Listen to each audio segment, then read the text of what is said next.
Hi, everyone, and welcome today to our spring NHSA Garden, Grow More Good Garden webinar. We're excited to have you on this first day of spring and to be joining us. Just to give you a little bit of background in case you are new to this program, the Grow More Good Garden program is a partnership between the National Head Start Association, the Scott's Miracle Grow Foundation, and Kids Gardening as we strive to bring gardens to early childhood and Head Start organizations across the country. Today, as part of this program, is kind of three parts. One is to provide garden grants. A second is to provide resources and educational materials, and the webinar is fulfilling that. And also to provide written resources, which are available on the website, and we'll provide links to those later. But these webinars, in addition to our story times, are one way that we reach out and bring you all together. And we're really excited today to be bringing together some speakers from the Denver Urban Gardens. And they are going to, I met Laura this summer and got a chance to hear her presentation and find more out about her organization. And it was just delightful. And I am really excited for you guys to be able to see this today and to learn about their programs and to get some tips and ideas, especially great for working with your community. Today, the topic is Growing Resilient Children, the Garden as a Non-Judgmental Teacher. And I'm going to turn it over to Laura, Rob, and Judy.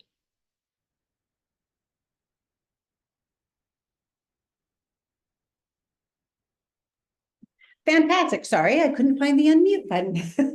Awesome. Welcome, everyone. So glad to be here.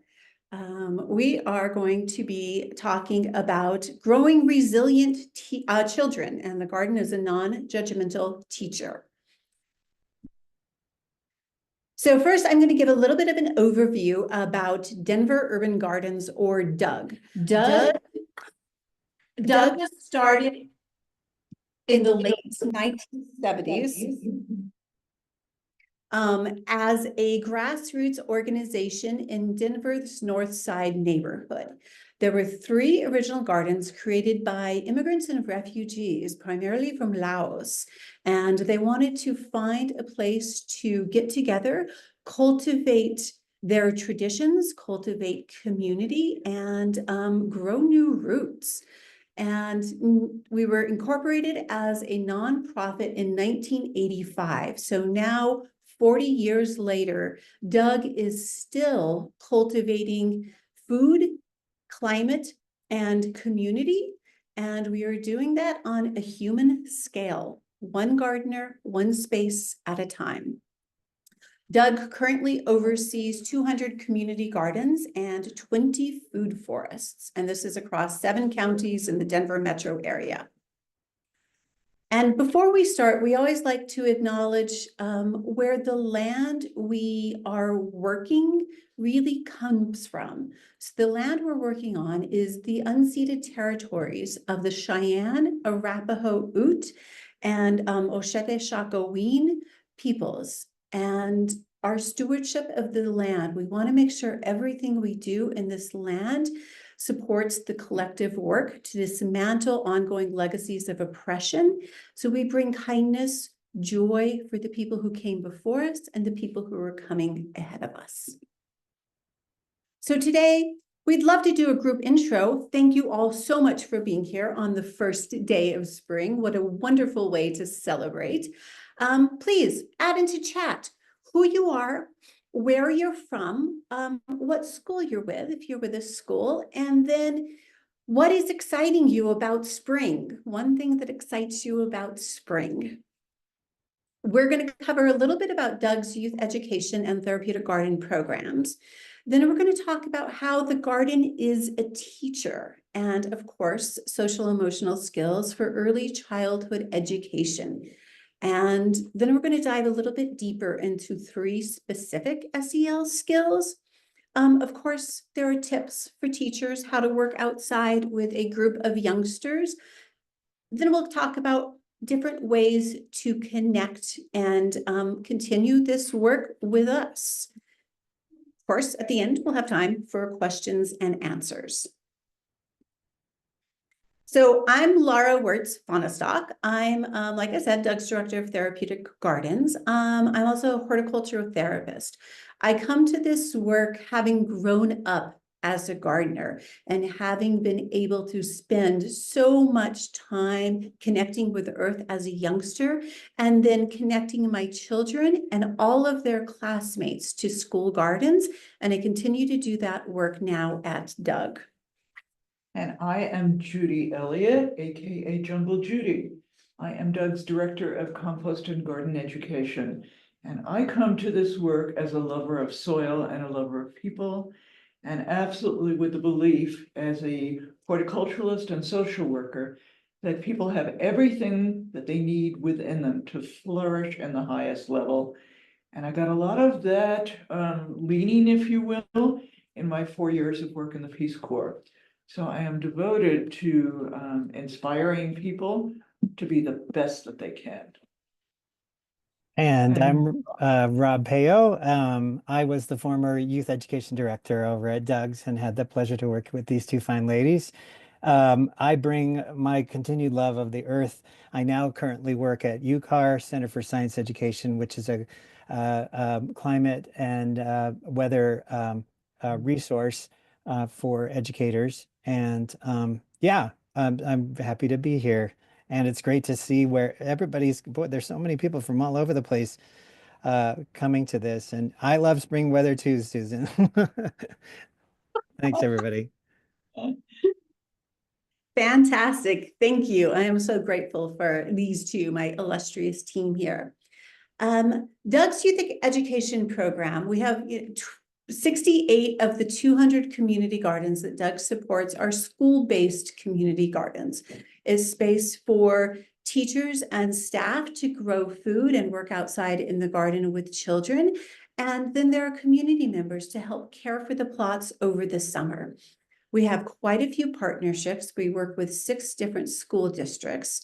Doug has created quite a bit of youth education curriculum. And a couple of years ago, we started our Therapeutic Garden initiative.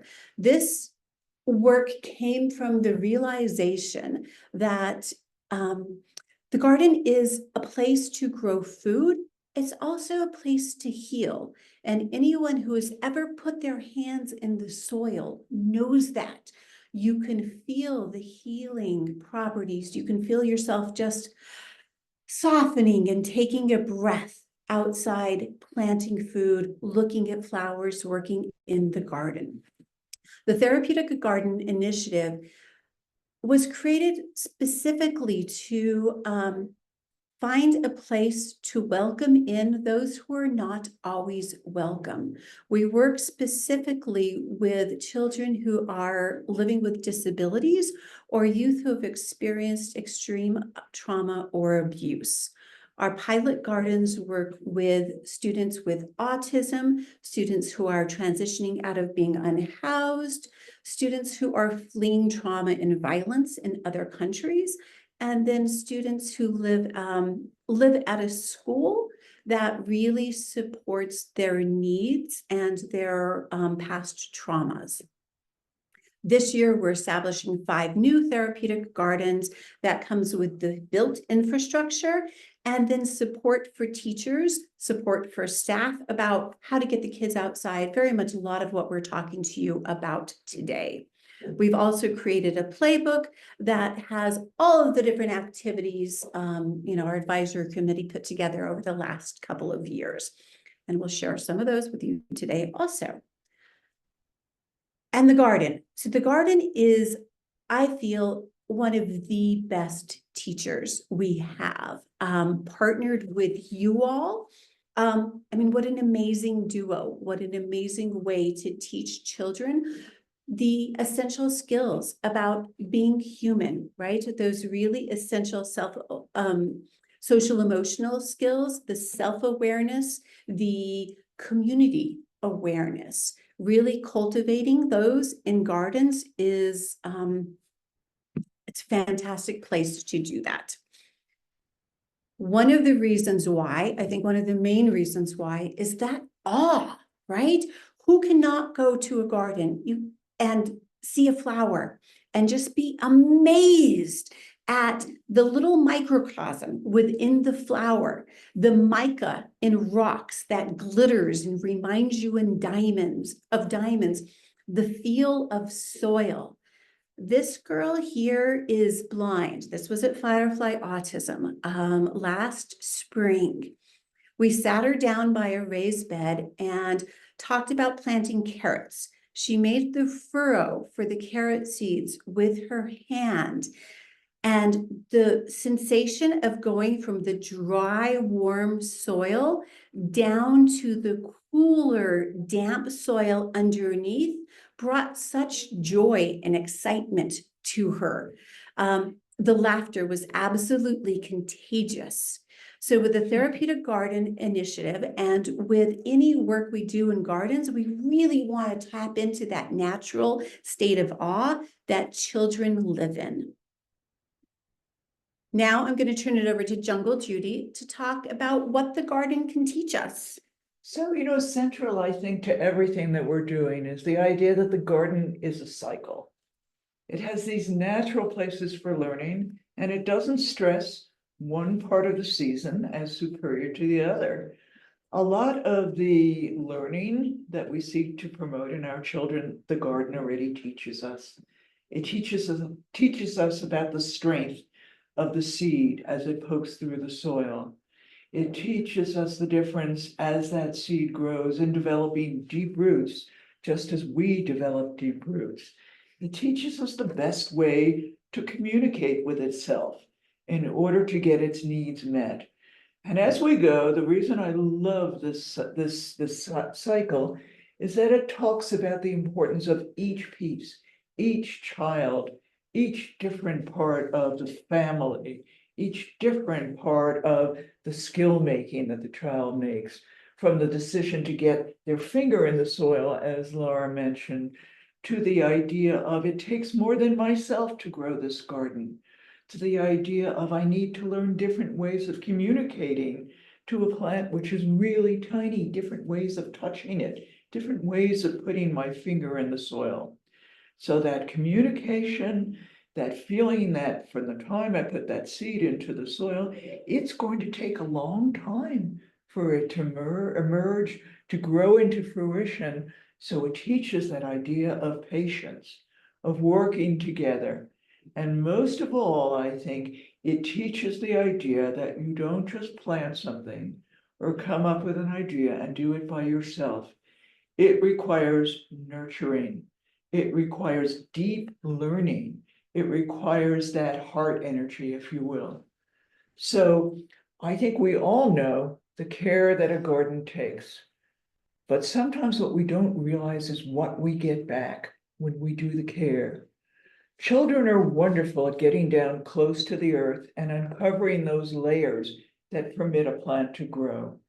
And if you listen to them and you hear the voice come out that says, I am learning to be a little bit more gentle. I am learning that in this garden, I cannot step next to the plants on that soil, because if I do, it might mess with their roots. Then they're learning the correct way to communicate with other people in their group. So it's a wonderful lesson. And the other thing I think that is so important is that just as though we appreciate diverse styles of learning for our children, the garden is a palette, a wonderful art panel, if you will, of riotous smells, of textures, of colors.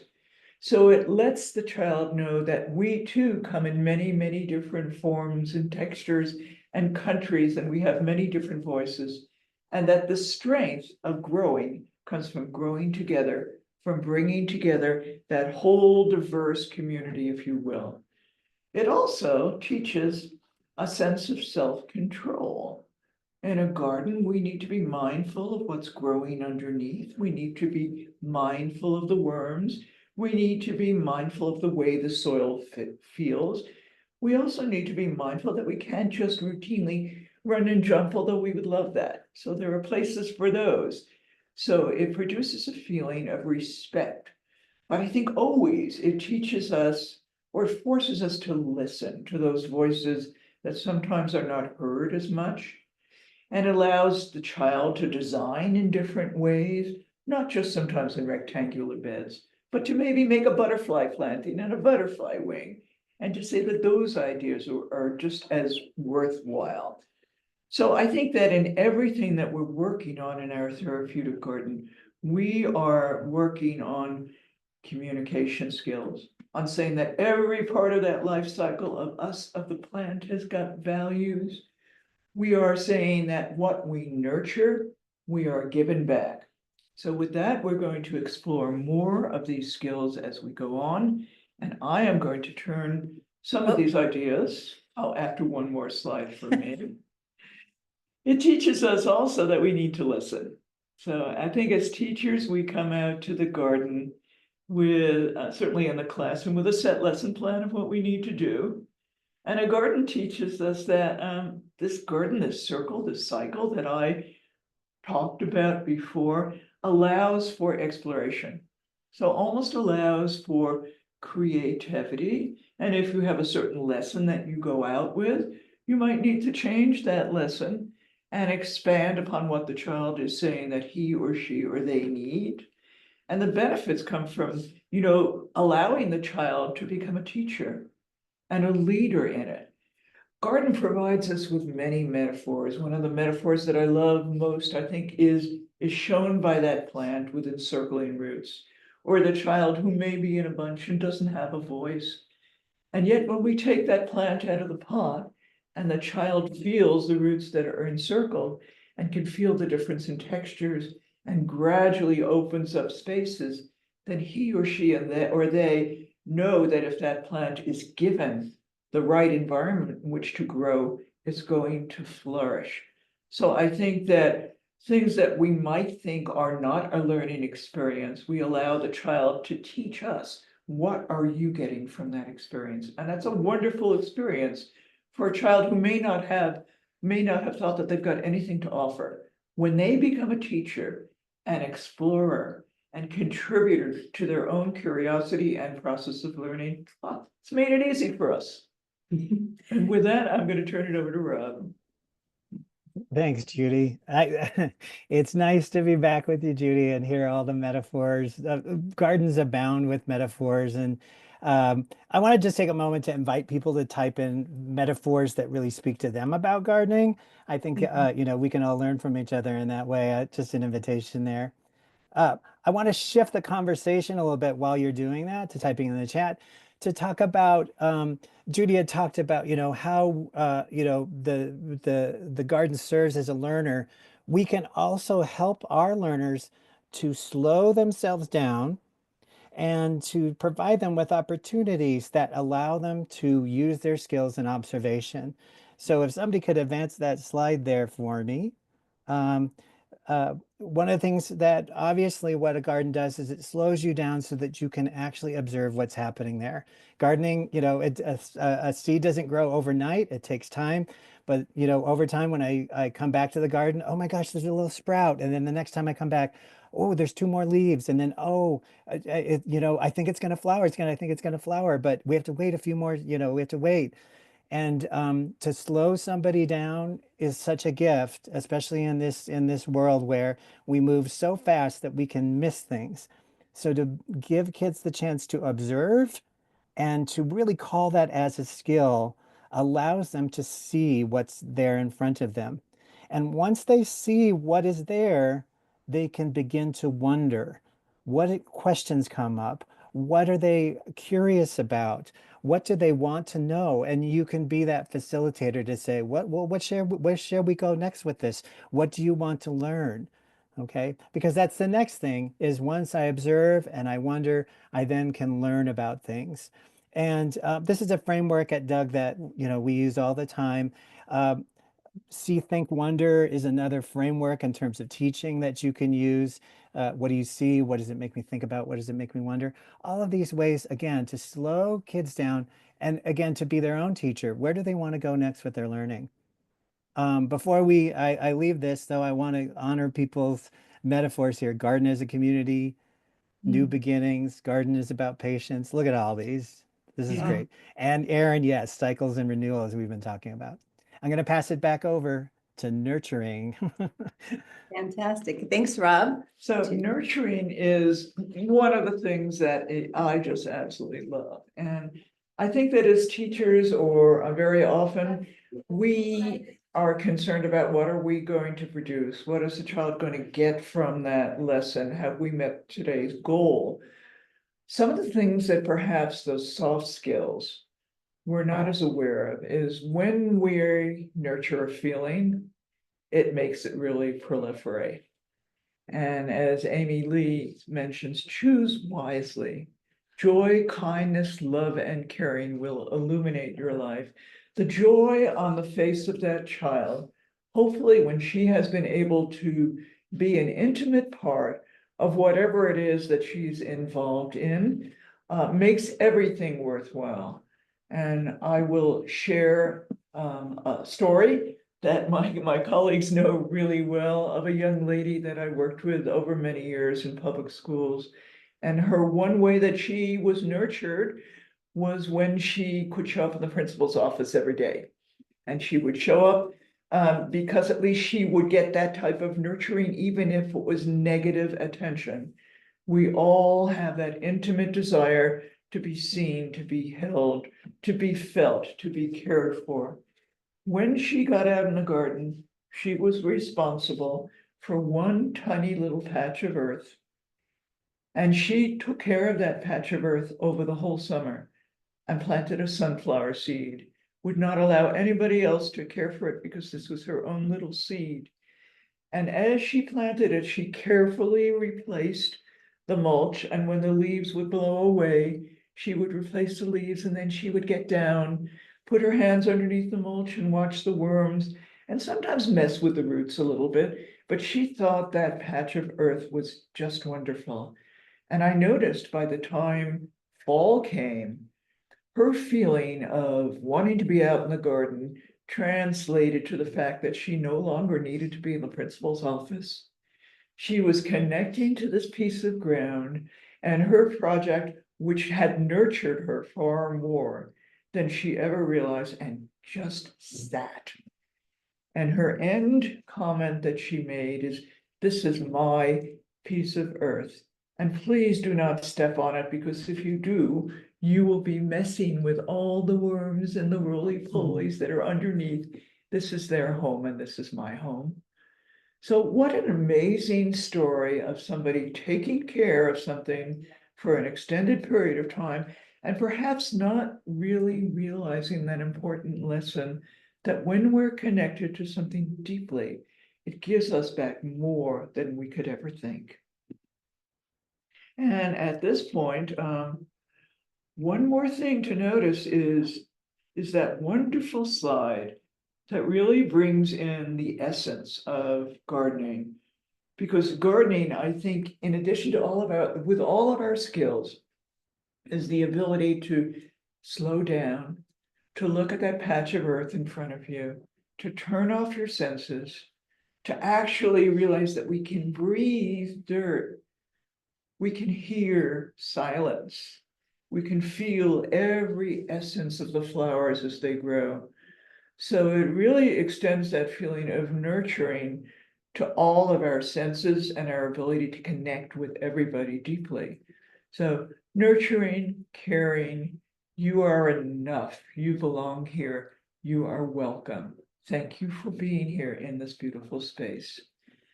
And at that time, I want to turn it over to Rob. He's going to give us another lesson.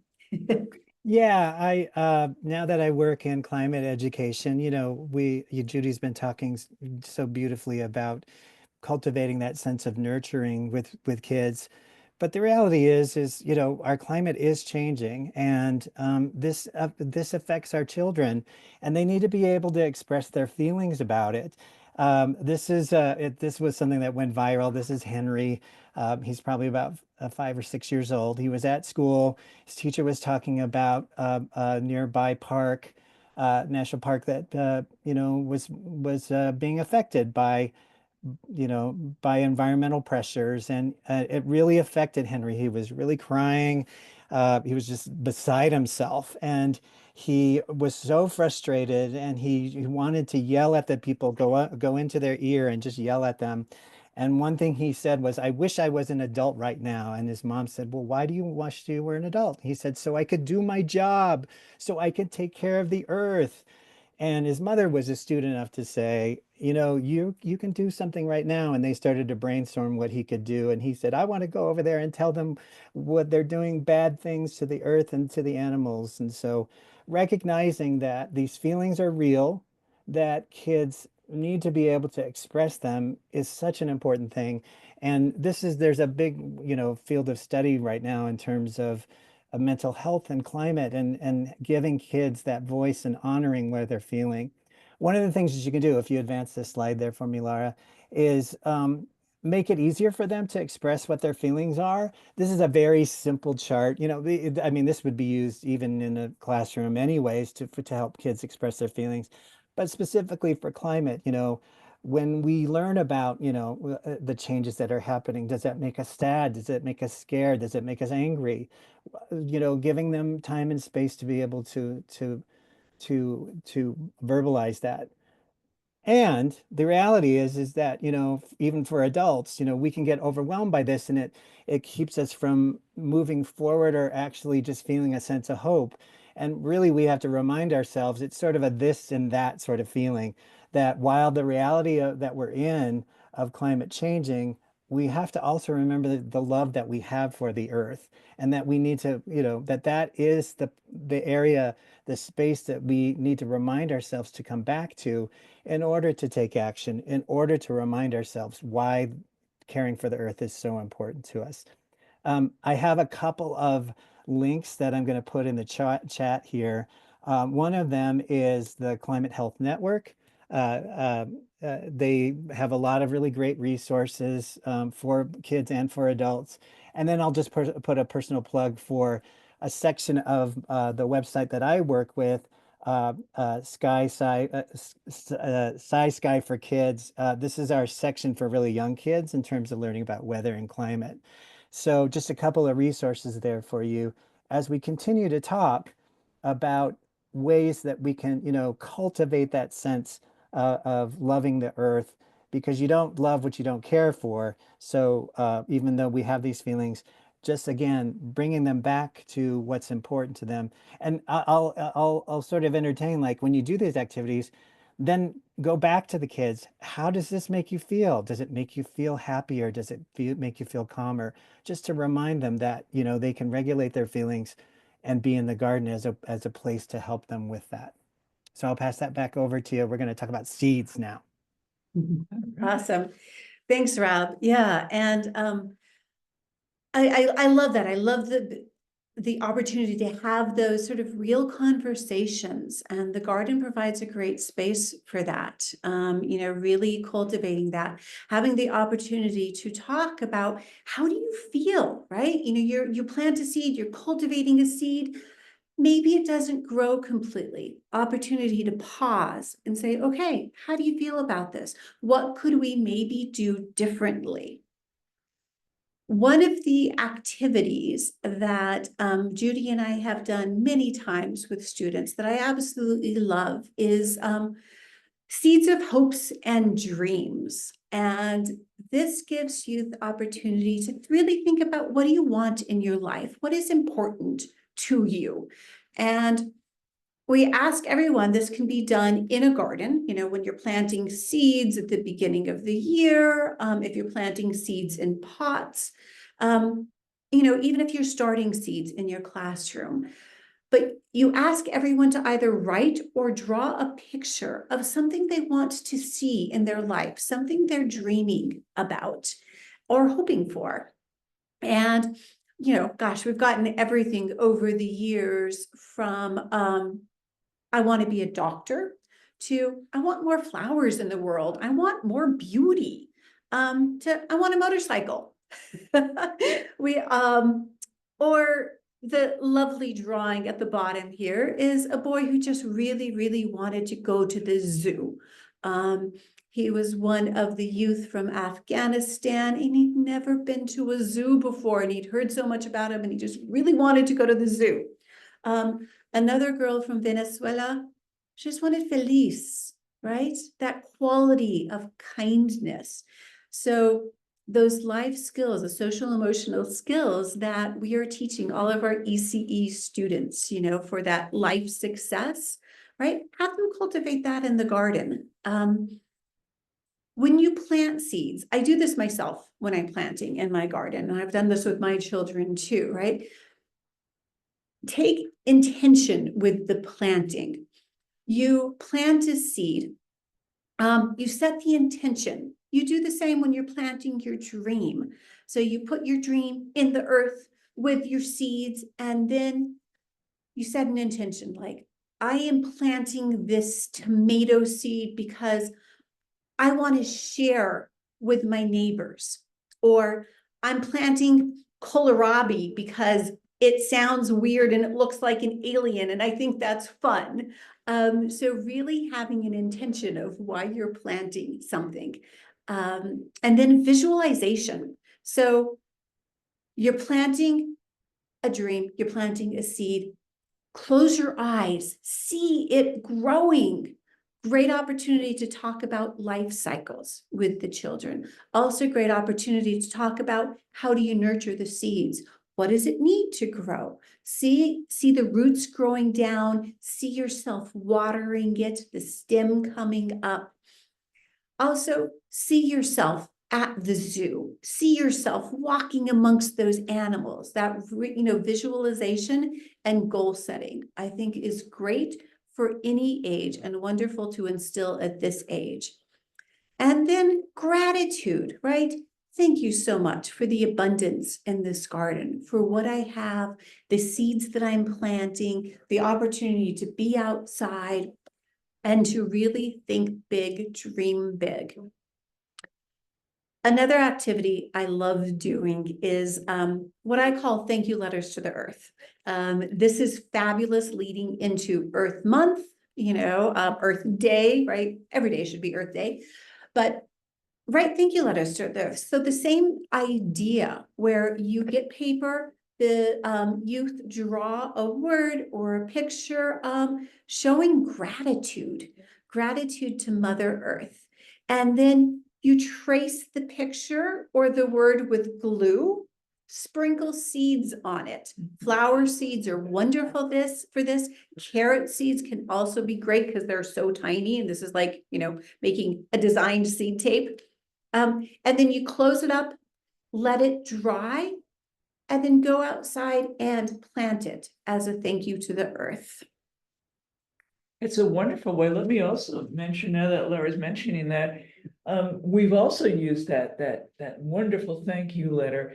That's a way of sharing gratitude too. They can plant it themselves, but what a wonderful present to give to other kids in their class, especially for kids. I've used it with children who feel they don't have anything to offer. They're living very challenging situations, but it's not only that this is going to grow, but this comes from my heart. And this is something that I can offer you, which is very personalized.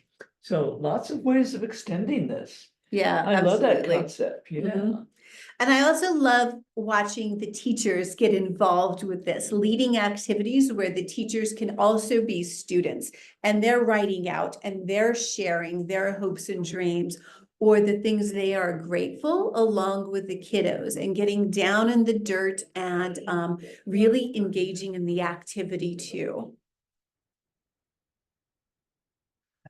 Now we come up to another thing that I absolutely love. We had kind of looked at this earlier, the whole concept of diversity. And children are wonderful in seeing diversity in other forms, but they're sometimes not so great at realizing that every one of us is a diverse masterpiece. We all have unique qualities that when we operate together, there's that old saying that the whole is greater than the sum of its parts.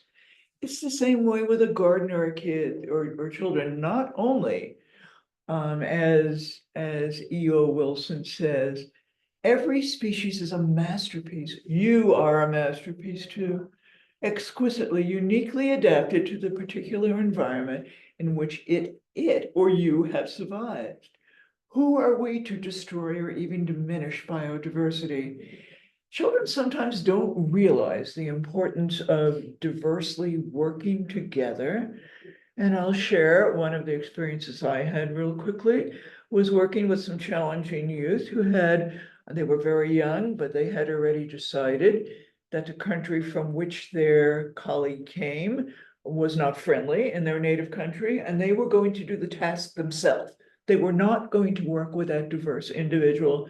They were only going to fight. And my task was, I need you to look at this one weed, which has a very deep root, and I need you to work together so that carefully this root emerges in one piece. And of course, the first thing they did was, I can do that myself. And they each individually tried, and as they tried and used different ways of removing the weed, it broke every single time. They did not realize at that point the strength of the group. And then one by one, they came together very slowly and asked one of the other, said, Jose, you can come with me, but only for this portion. And Jose came in and I said, remember, that root needs to come up as one single root, working together. So they worked a little slower and they slowed down and they contemplated different ways of removing the root. And after a while, there was a hand raised and Marcelo said, can I join? Can I add some other skills? And he decided that it might be easier to wiggle the tool a little bit and to sit down on the earth. By the end of 10 minutes, I had a completely intact 2-foot long root from a mallow, which was a wonderful way of saying, I can work together. The strength of the skills you bring, the different ways of interacting are wonderful. So it's not just the different colors, but it's the different ways that we adapt ourselves to that environment that are absolutely wonderful. And I think that we've got another slide that I always love to use to illustrate the strength of diversity. All different shapes or sizes that can be organized differently. So everything from seeds I think are wonderful because they not only have shapes and textures, but when you soak them, their coats kind of get really large and you can dissect them. So this allows you to show life cycles. It allows you to show the beauty and diversity. It allows you to illustrate products that children might be familiar in eating. Everything from the sunflower that the one girl was just, she raised beautifully, to squash seeds or pumpkin seeds that then you can soak and make products, to explorations of, I wonder what that yellow thing is, and bring in corn tortillas and see if they know that that's a corn kernel. Or maybe different types of green peas where you show the pod and show the whole life cycle from wrinkled seed to planting to coming up to flowering to then experimenting right in the garden. So this shows that there's not one type, one color which is superior, but that the best garden is produced when we have lots of people with different ideas, when we have lots of flowers and herbs offering their ability to invite beneficial pollinators in. And it introduces the idea, I think, to children in a way they understand that diversity is something not to be feared, but is what we all need in order to grow fully and wisely as human beings. And I would love to point this to kind of hand this off to Laura to discuss some more activities that we've got. Yeah, awesome. And that diversity. So I'm a below knee amputee, and I wear shorts, I wear capri pants, skirts, right? And the children always ask. I love it when children get curious, and it's a great opportunity to talk about the differences. And yeah, this is just how my body is. How is your body? Now let's, like, what is different about you, your hair color, your eye color? And now let's talk about the diversity we see in the garden and why that is essential right? We need a diversity of plants for a truly healthy ecosystem. We need a diversity of people for a truly healthy community. And the nature mandala is one I love doing with kids because it encourages them to work together. This is a communal activity.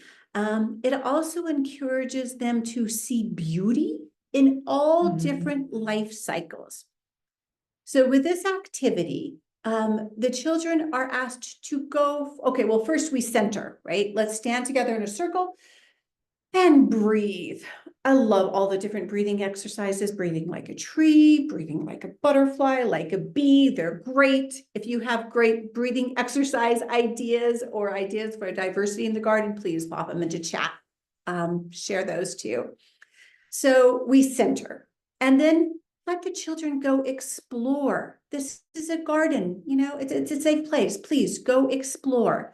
Find things that make you, that you're really curious about. Try and find plant parts from all different life cycles and look at what is beautiful about each one.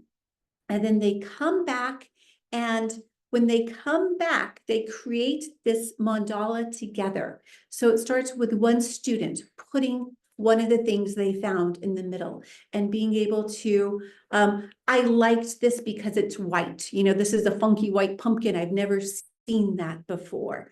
And then other students add to it, building the circle out, giving that opportunity for them to be aware of their preferences and also the awareness of what the other students like. So, Miss Laura, I have a question for you. Please. My question for you is, so at this time of the year, certainly in Denver, Colorado, I know that we might have 50-degree day, and I believe by the end of next week, I heard 85. Oh no, and what happened to March, our snowiest month? Can I do this activity when there's nothing green around? Yeah, that's a great question. If you get on your knees, if you look closely, you're going to find green stuff everywhere. And yes, no matter what you find, you can do this. I did this Monday with kindergarten students, and they were picking up leaves and twisting them in the wind to make a fun noise. They were picking up sticks and even parts of the evergreen trees, right? There's always something amazing and awe-inspiring to find in the garden. It's another opportunity to talk about the different life cycles of the plant. And then also, just like the hopes and dreams, where are you in your life? And is there anything exciting that you are working on growing? And I think as we go on to the next slide, this really fits perfectly into just verifying that the population that we're working with, preschool, kindergartners, Head Start kids, have got the ability to be closer to the earth and to find all these things that Ms. Laura was talking about, all these plant parts, the brown and emerging greenery. Yeah. So another skill, that essential life skill that I think the garden teaches really well is that opportunity for the self-awareness and that calming. So encouraging the children to be a tree, right? That visualization of you roots going in, being able to breathe and feel the nutrients coming up your body, up your trunk. There's movement involved where you raise your arms above, grow like a tree. Or you ask them to find a sit spot, a dedicated spot in the garden that they come back to regularly and do box breathing. And then the opportunity to talk about when are good times to do this. You know, I did box breathing before this started, right? You know, just that opportunity for the calming down, that centering aspect. The garden is amazing for that. Another activity I love to do with kiddos is a sensory scavenger hunt, right? Go around, find those things like the glitter and the rocks, the mica. Touch things. What are the different sensations you feel? The smooth side of the rock versus the warm side. And why is that? Why is this different? What do you hear in the garden? Being able to block out some of the traffic going by or those other noises and really just get quiet and try and listen to the wind in the trees, or see if they can concentrate really, really hard and hear animals in the trees. Do you hear the birds? What do you smell? Let's explore the different smells. Find one that you particularly like and possibly take a sprig of it with you in your pocket back to your classroom, back home, to remind you of the calm you found in the garden. And then, of course, taste. Oh, taste. Whenever the opportunity presents itself, allow the children to experience the garden by tasting the different foods and herbs you all are growing. 80% of community gardeners in the Doug network, when we interviewed them, gardened as children. This is the perfect time to introduce the kids to the amazing tastes you can have in a garden, all of the amazing experiences. And this is a reminder. Okay, this is a reminder that the garden really teaches different ways of teaching. It allows us to let the children be teachers. It allows us to let them listen deeply in ways that they haven't maybe thought about. And it allows the teacher to follow the direction of the youth regarding the lesson or what they thought they had planned, and adapt it as need be, just as this tree lying on its side is not dead, has got very deep roots, is developing its own resilience, its own way of placing itself in nature. So I think the most important thing is to keep that sense of awe and curiosity and be keenly aware as teachers to take on what the children are telling us that they need in order to be the teachers and the leaders of tomorrow. And this quote that you see was from one of the youth in one of our therapeutic gardens, who really was asked why the garden was important. And this was a child who was transitioning out of being unhoused. And he said, what does the garden provide for him? And he says, I feel safe. And at times I do need a moment to myself. My brain works great when I'm calm and take in life. The garden allows us to be calm, to take in life in all of its essences, and to develop the deep knowledge that learning, gardening is not an end result, is not a race, but is a process.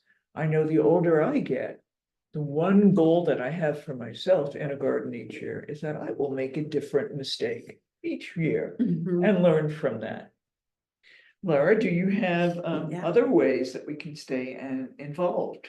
Absolutely. Before I launch into this, I just want to, another activity I absolutely love for that sort of self-awareness and thinking about seeds as you grow is from kids gardening. I believe it's called Seed Packet. And it's that idea of exploring yourself as a seed, right? You know, we've all read the back of seed packets. You know, it's like, how far apart do you plant these seeds? How deep do you plant them? Are they cooler weather? Are they warmer weather? For youngsters, this is awesome to do as a activity with movement. So let's edge really, really, really close together. Put your bodies really close together. Is that comfortable? Do you have space to grow? Nah, not really. Okay, so let's spread out a little bit. You know, the seeds need that. So what are your preferences? Are you a cold weather or a warm weather seed, right? How far apart do you want to be at different times? So that's a great activity too. And Kids Gardening has amazing activities on their website. So a couple other ways to stay involved with Doug and continue this conversation. I can't wait to read the chat and hear your questions because we learn from each other. So what Doug is doing, we're doing therapeutic garden workshops. We're working with families outside. We're working with individuals outside to explore, again, that mindfulness, that movement, the healing power of nature. The activities that we developed as part of the Therapeutic Garden Initiative that are great for ECE all the way up to, 99, we're putting into a playbook. The signs like this, the meditation signs, the sensory activity signs, those are all going into our therapeutic gardens and will be available soon as a sign package. We're also offering private group workshops and consultation opportunities. And one thing that I would love all of you, if you're interested, to be involved in is our Therapeutic Garden Forum. And this is an hour-and-a-half call every 2 months, really with people who work in the earth with other people, all ages, all ability levels, all, everyone, to connect about what you are doing, what excites you, and ask questions. Our first one was last week. It was wonderful. And the next one will be in May. So please feel free to email myself or Judy, if you want to be a part of that. We can put you on the invite list. Because we want to keep this growing wonder and awe going. Absolutely. Absolutely, and we learn from you. Yeah. So on that theme of helping us grow, I would love to, if you have time, take a survey. Also time for questions and answers now. Rob, Sarah, have you all been following on chat? What do we got here? Yeah, so Laura, one of the questions that came on early on, and I know that Rob did answer it in the chat, but in case people missed it, just more information about what kind of things that you guys might offer for people that are from a distance. So like outside of Denver. And so you just mentioned the forum, but do you have other resources that folks in other areas might be able to access? Yeah, definitely. Great question. So the forum is a great start. I'm also happy to meet, over virtual Zoom meetings, with people and share info too. There is some Doug educational youth curriculum on our website. And as soon as we have the therapeutic garden activities together, those will be offered as well. So let's stay connected. And we'll keep sharing this out. Yeah, and I'm also going to be, you can connect with me on LinkedIn. I'll be posting, regularly about the different activities that I do. And, that's a great way to stay connected too. Judy, Rob, anything else to add to that? No, just that, we all connect in different ways. If you have questions, activities, soil-based compost, I'd love to recommend worms, different textures. I'd love to know what you're doing at ground level, literally, to involve your children in their own process of learning. Since I do believe that they are the best teachers, I'm interested in how children have shifted your teaching philosophy to be more centered on what they need at the moment. And sometimes it can be an immediate shift, like what happened to me real quickly when I was in the middle of teaching pollination lesson one time, timed at a time in the season when the children were not appropriate for what I was teaching. But I didn't realize it, so I kept going on with my pollination and my blurb, and I was not listening. And until I was losing them all, until one of the really young kids got up and said, "Miss Judy, will you please shut up?" Okay, well, that got my attention, and I quickly shut up. And he let me know that while I was so busy telling him what he wanted to know about pollination, he was wondering about those things that the birds, big blackbirds in the trees, were dropping, feeding each other and dropping, at which point I stopped, was really quiet, and realized that he had just taught my pollination lesson. So he was discussing the way children learn, and he discussed the cherries, the choke cherries being dropped by the birds, and then of course the seeds would germinate, and he was enthralled when I discussed poop. So being able to just shift your focus of what you had planned, we really would love to know more about how you guys are doing that and getting concepts across. What else can we help you with? Expand upon? questions that have Sarah, come do you up. see that question about the Grow Garden grant? I do. So, okay, we do have a question that came in about the Grow More Good grant and grant application information. And I would say to just reach out. We have gardens@nhsa.org email, and reach out to this that way. And that way we can just direct that to you um, with some suggestions and some resources about that. And there was another question that kind of popped up. It snuck up on us. And someone asked specifically about native plants. And I don't know if you guys could talk about like your use of native plants and suggestions if anyone's looking for native plants in the garden. It looked like from your photos that is something that you guys work with. I don't know if you want to chime in on that for a bit. Yeah, certainly in our plantings that we do in our therapeutic garden, they are, one of the plots is an intentional free play space, and the other plot is devoted to sensory plants, both perennial and annual. And we have included annual plants in that, and we'll be glad to send you a list of that because that will provide season-wide interest. But we're always interested in a variety of textures, so we'll bring in the artemisias, some of the grasses, some of the yarrow plants, some of the agastache, which have foliage that smell like licorice.